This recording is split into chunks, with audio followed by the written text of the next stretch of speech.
Alright guys, magandang araw at magandang hapon.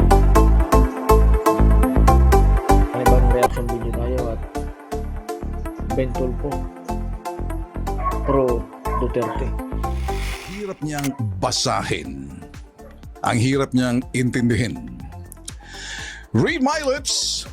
Look me in the eye. Although I have my sunglasses, this is to avoid the glare here in the studio. But all I can do, mga boss, I will try to read between lines. Itong si former President Rodrigo Duterte. Let's get it straight. Hindi ko kilala si dating Pangulong Rodrigo Duterte. Ni hindi ko siya nakikita face to face o eyeball to eyeball. Hindi ko siya nakakausap or minsan man nakausap sa telepono. Kaya hindi kami magkakilala. Tagin. Ikaw ang mabibitag kapag sinubukan mo. I find it very amusing. Interesting, ika nga.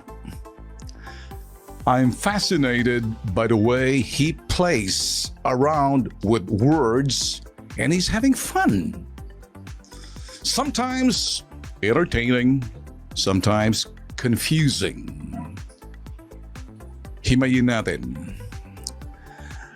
Paano ba natin malalaman kung itong si dating Pangulong Rodrigo Duterte